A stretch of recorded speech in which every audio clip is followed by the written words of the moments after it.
रेखा के पिता दिल्ली में किसी तरह अपने और अपने परिवार का पेट पाल रहे थे।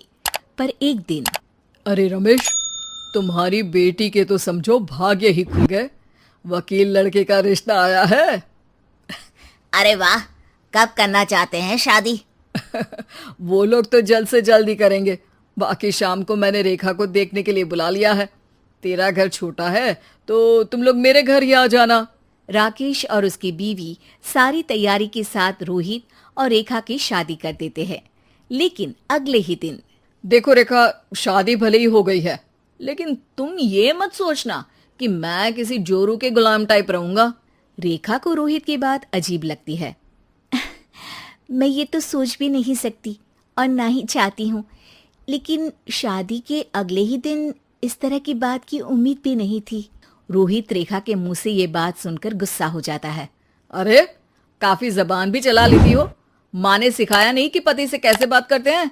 रेखा अब चुप रहने में ही भलाई समझती है। रेखा, जल्दी से नाश्ता तैयार कर लो।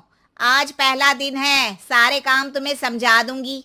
ये नौकरानी है जो तुम्हें बता देगी कि कैसे कैसे क्या करना है। फिर इसकी कल से छुट्टी है। रेखा भी ससुराल में जी जान लगाकर काम करने लगती है।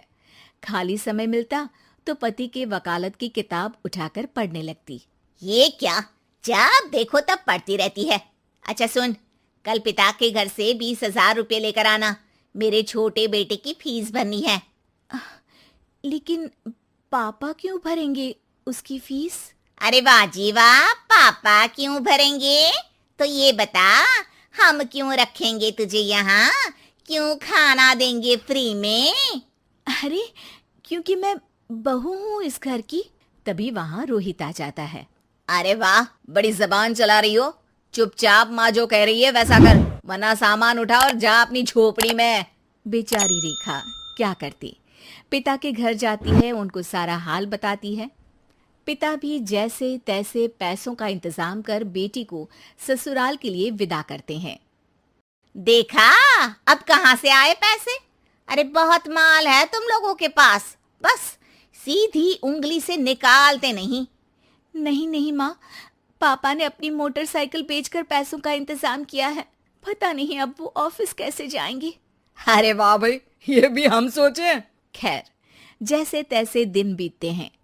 रेखा जहाँ एक प्यारे से बेटे की माँ बनती है, तो वहीं उसका वकालत की किताब में ज्ञान और गहराता जाता है। हे भगवान, बुरे फंसे। ये केस तो लगता है कि मैं हार ही जाऊंगा।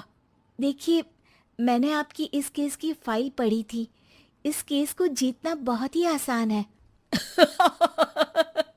वाह भाई वाह, यहाँ वकालत की डिग्री लेकर भी मैं समझ नहीं पा रहा हूँ, और तुमने रोटी बनाते बनाते ही केस समझ लिया। अरे जाओ जाओ, जाकर मुन्ने को संभालो। केस मैं संभालूंगा। ए लड़की सुन, जाकर अपने बाप के यहाँ से 3 लाख लेकर आ। पूरा घर फिर से बनाना है। छोटे की शादी करूंगी तो छोटी बहू को कहाँ रखूंगी? पूरा घर तो तूने घेर रखा है। ऐसा मत बोलिए माँ जी, पापा इतना पैसा कहाँ से लाएंगे? अब तो वो रिटायर भी हो गए हैं। हाँ, तभी तो बोल रही हूँ, रिटायरमेंट के पैसे तो मिले होंगे ना। लेकिन वो अगर आपको दे देंगे तो बुढ़ापा कैसे काटेंगे? रोहित रेखा की बात सुनकर गुस्सा हो जाता है। ए सुन, चल अपना सामान उठा, अपना बच्चा उठा और निकल यहाँ से। रेखा के लाख आग्रह के बाद भी रोहित और उसकी सास उसे घर में नहीं रखते। पापा, मैं तलाक चाहती हूँ। बेटा, मेरे पास वकील के पैसे नहीं है। पापा, आप मुझे वकालत करवा दीजिए, अपना केस मैं खुद लड़ूंगी। इस बार रेखा के पिता भी उसे ससुराल ना भेजकर रिटायरमेंट के पैसों से वकालत करवाते हैं। और फिर एक दिन कोर्ट के बाहर, रोहित, आज तुम अपना ही केस हार गए, वो भी उस लड़की से जिसकी तुमने कभी कदर ही नहीं की। रेखा, मुझे माफ कर दो। मैं इतनी बड़ी अमाउंट कहाँ से लाऊंगा? मैं हर महीने पैसे नहीं दे सकता तुमको। पैसे वहीं से लाना जहाँ से तुम मेरे पापा को लाने के लिए मजबूर करते थे। एक पिता अपनी बेटी की शादी उसकी खुशहाली के लिए करता है, ना कि सारी जिंदगी कर्जदार बनने के लिए।